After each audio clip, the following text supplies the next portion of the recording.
I'm on the way to Colorado to hunt a big whitetail up here. The guys are still back at the ranch with clients, deer hunting. That's a pretty extensive little thing to have to do with 110,000 free range acres. There's not a high fence anywhere. So trying to manage those deer becomes, a pretty intricate part of our success. Hagen's at home trying to get that done. He and Pat and Derek and the guys and Demi are doing that while I'm gone. Luckily there was enough people there so that I could come up here and go hunting for a couple of days. But it's a big part of our success at home of managing those deer, and without a high fence it becomes very difficult, especially with the size of the ranch. But it's extremely important, and I'm glad to know that we've kind of figured out the best way to do that, and we're seeing the fruits of that labor. Well, we got Sawyer and his dad in here today, and got them sighted in at the range just a little bit ago. We're gonna go ride around. These guys are on a management hunt this week, so we're looking for a mature deer up to about 125 inches, just kind of the deer that aren't gonna make our trophy standard that we're looking for. So we're gonna hunt the park and the Great Mont pasture this week. We'll be hunting roughly 10,000 acres in total, and I guess the closest guys to us hunting is probably Pat, and he's going to be about 3.5 or 4 miles back to the west of us. So we'll have this 10,000 acres to ourselves, and we're going to kind of ride around and see if we can check some of these big fields and find some deer out moving. It's still a little warm. Kind of had a little warm front blow in this week, but I think right at dark we'll start seeing quite a few deer. So we're going to make our rounds and see what we can come up with this evening. You got tall times on them. What, 2-year-old probably? You think he's 3? He's probably 3, I'm thinking, just what little bit I got to look at him. So, because this place is so large, and like many other ranches in the state of Texas, we've got what they call MLDP permits, and it's management land deer permits, and what that does is it extends our season based on landowner. By that, I mean that the tags are provided to the landowner. So based on our helicopter surveys, our spotlight surveys, and our harvest data from last year, they use a formula to compile the 3 and determine how many deer we would be able to harvest for the upcoming year. And we submit our helicopter surveys by the 1st of September, which gives them about a month to compile all that data and give us a number of recommended deer tags, which the state, fortunately, is pretty generous with that. Even if they oversend us tags and we choose not to harvest all those, that's fine, and vice versa. If we feel as if we've harvested all those deer and need a few more tags, that's also an option as well. It's as simple as getting online and requesting more permits and printing the permits out here at the ranch. It kind of minimizes the stipulations on the harvest means. So our rifle season starts October 1st and actually doesn't close until the end of February. Just being that we have to harvest so many deer, rather than having to go through a muzzleloader season and a bow season and the youth season and so on and so forth, we're able to hunt any means necessary from the start. And that really is beneficial to us, and especially in trying to get our does harvested early so that we're not shooting bred does towards the end of the year and affecting our fawn crop negatively. It's really a pretty cool program that the state of Texas has put together, and a lot of the ranches are using it correctly, and I think the state kind of weaned some people off that were misusing the program, but for the most part it's really been a hugely beneficial deal for us. Texas as a whole has a pretty high deer density, no doubt about that. But you won't find many places that the deer this tame or docile or whatever you want to call them, but a lot of places, like trying to hunt like this, driving around in the pickup, is not very effective.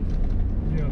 And I think the majority of that reason is this place is so big. I mean, it's 171 square miles. There's not people driving around shooting deer anywhere close to here. Like, I think, it's a factor of pressure more than anything. I think this is the warm weather's really pushed them off. But just a few days ago, they were pushing pretty hard. We're just kind of right on the front of it. Maybe there's weather coming in or whatever, really push them over the edge. Yeah. Supposed to cool down next week? Yeah, I don't know if it's Thursday or Friday. It's supposed to get pretty dang cool. Yeah, probably. You want to do that? If you want to. Yeah, he's kind of a turd. Let's see if we can make this a little easier for you. I might run off, but they'll come right back out.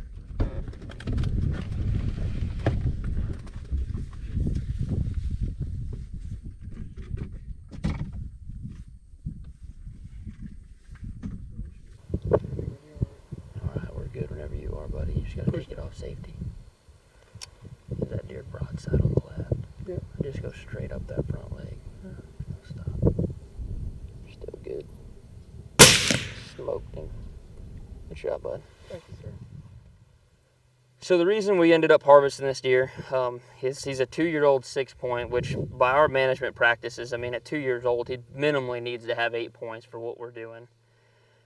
That's really that was kind of the determining factor on why we chose to harvest this deer, is just his lack of points. Like I said, at 2.5 years old, he really ought to have a little better frame even than he does. But the biggest deciding factor for me was 6 points. My kind of opinion on my own management practices here is at 2 years old, they minimally need to be 8 points. If they don't have 8 points at 2 years old, we're going to be growing a big 3-year-old 7-point, or something with real crappy G3s, or we're trying to start with a bigger basis at 2 years old to build upon. But nonetheless, they're still fun to shoot. You guys enjoy it, so we're out here having a good time. We'll put him on the pickup and go make a round and look at some more country and see if we can find something else. Yes, sir. Appreciate it. Good shooting, man. Enjoyed it. Sir. Didn't see anything we were looking for yesterday evening to shoot. We got a little management buck out of the way, kind of a inferior genetic deer that didn't fit the herd that we're trying to grow here. So got him last night, got him all cleaned up, put in the cooler, had us some breakfast this morning, and we're headed back to the same area. We're gonna go make a couple loops over there and see if we can't find some of those deer that we were looking for yesterday evening. It's still a little warm this morning and kind of overcast, but I bet the deer will be moving all right. So we're gonna run around and look back in the park in the Great Mont pasture and see if we can find one of those deer from yesterday.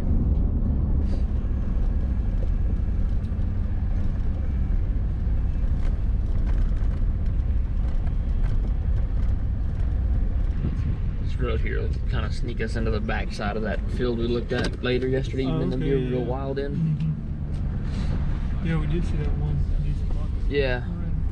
Sneak around this way and see if we can get a better look at him. They can't see you coming for his bar.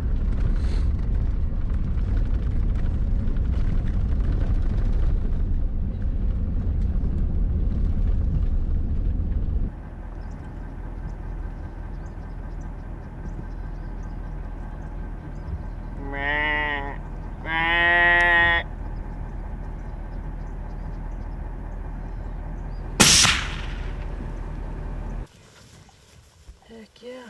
Yeah, there's a bullet buried in his opposite shoulder. Right here. Oh, yeah. There you go, bud. Nice. Thank you, sir. Yes, sir. Heck yeah. Can't beat that with a stick. That's right. You got a little character there, doesn't he? Yeah. Going 5 by the way he His feels. tarsal glands are looking pretty black, too. Yeah, he dang sure rutting, didn't he? Smells. Good deal, man. Heck yeah. Worked out perfect. We drove right by him. Didn't even see him. Yes, sir. Had to get past him a little ways before we could stop and try not to run him off. He didn't really care much about us being there, though, did he? He wasn't too worried about us. You would have thought he had a doe laying right here with him. Wade just kept I was minding surprised. his own We business. didn't see him chase all morning, but he was all by himself. He was. He must have been out on the hunt. Yeah. That's exactly it.